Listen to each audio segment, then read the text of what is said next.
In October 2012, I was working the night shift at a small motel off Route 66 in Arizona. The place was old, the kind that smelled like dust and bleach, with a flickering neon sign that buzzed like an insect.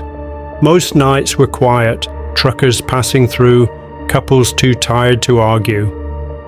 That night, around 1:40 a.m., a man checked in alone. He was tall, wearing a grey hoodie, his face half hidden like he didn't want to be seen. He paid in cash, didn't make eye contact, and asked for a room far from the road. I gave him room 17 at the very end. As I handed him the key, he asked me one strange question. "If anyone knocks," he said softly, "don't send them." I laughed nervously, thinking he was joking. He didn't smile. Around 3:10 a.m., the phone rang. It was a woman whispering, barely able to breathe. "Please," she said, "I'm in danger. He's here. He's going to kill me." I asked her where she was calling from. There was silence. Then she said, "Room 17. My stomach dropped. I told her to lock the door and call the police. She started crying. "He's already inside," she whispered. Then the line went dead. I immediately called 911. While waiting, I grabbed the master key and a flashlight. Every instinct told me not to go, but I couldn't just sit there. The hallway felt longer than usual. The lights buzzed overhead, and I could hear something faint, like slow footsteps above me, even though the motel had only one floor. When I reached room 17, the door was slightly open. I pushed it wider. The room was empty. The bed was untouched. The bathroom was dry. No sign of a struggle. No man, no woman. Just one thing that didn't belong. The phone was off the hook. Suddenly, the motel phone at the front desk rang again. I ran back, heart pounding, and picked it up. Same woman. She was screaming now. "Why didn't you help me? He's standing right behind you." I spun around. No one was there. Police arrived minutes later. They searched the room, the parking lot, the nearby desert. Nothing. No guest under that name. No record of a call from room 17. They told me it was probably a prank. I tried to believe that until morning. When housekeeping went to clean room 17, they found something carved into the inside of the bathroom door, deep enough to splinter the wood. "Don't open, he pretends to leave." Below it, in smaller letters, almost like an afterthought, "She didn't listen." The motel closed that room permanently. The owner said it was because of maintenance issues, but no one ever stayed there again. I quit a week later. Sometimes when my phone rings late at night and I don't recognize the number, I let it ring until it stops, because I'm afraid that one day I'll answer and hear a woman whisper my name, asking why I didn't send help when she knocked. In 2009, I was driving through rural Pennsylvania to attend a funeral. To save time, my GPS took me off the highway and onto a narrow road that cut straight through dense forest. There were no streetlights, no houses, just trees closing in on both sides. Around 11:50 p.m., my car radio suddenly filled with static and the GPS screen went black. Moments later, the engine stalled. I tried restarting it. Nothing.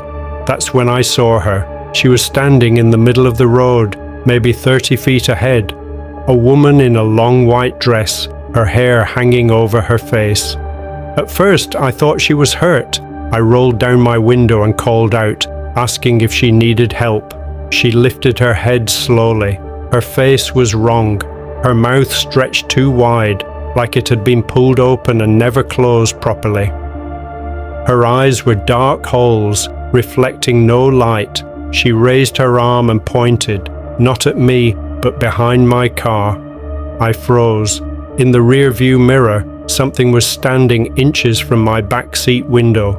It was tall, hunched, its head pressed unnaturally to one side. I couldn't see its face clearly, but I could hear it breathing, wet, shallow breaths that fogged the glass from the outside. I didn't think. I slammed the ignition again and again. The engine roared back to life. As I sped forward, I glanced ahead. The woman was gone. Then my headlights caught something nailed to a tree on the side of the road. A wooden sign, old and cracked, with hand-painted letters. Do not stop for them. I didn't slow down until I reached the highway. The next morning, shaken and exhausted, I asked a gas station clerk if there were any breakdowns reported on that forest road. He went quiet when I mentioned the woman in white. He told me locals call it the warning bride. They say she appears to drivers whose cars fail because if you stop too long, the thing that follows you out of the woods catches up. I asked him how many people have seen it. He said, the ones who saw it are alive. Then he added something I can't forget. Check your car. When I went outside, my backseat window was smeared from the outside with dried handprints, long fingers pressed hard, as if whatever followed me almost made it inside. I sold that car 2 weeks later. Sometimes when I'm driving at night and my engine hesitates, I don't pull over. I just keep going, because I know now not everything that asks for help is trying to be saved. In 2016, I took a temporary job as a night security guard at a closed elementary school in rural Ohio. The building was set to be demolished, so my job was simple: sit in a small office, watch the cameras, and make one patrol every hour. The locals joked about the place being unlucky, but no one ever explained what that meant. On my third night, at exactly 2:17 a.m., one of the hallway cameras flickered. When it came back, every classroom door on the first floor was open. I knew for a fact they'd been closed. I'd locked them myself during my last round. I grabbed my flashlight and started walking the hallway.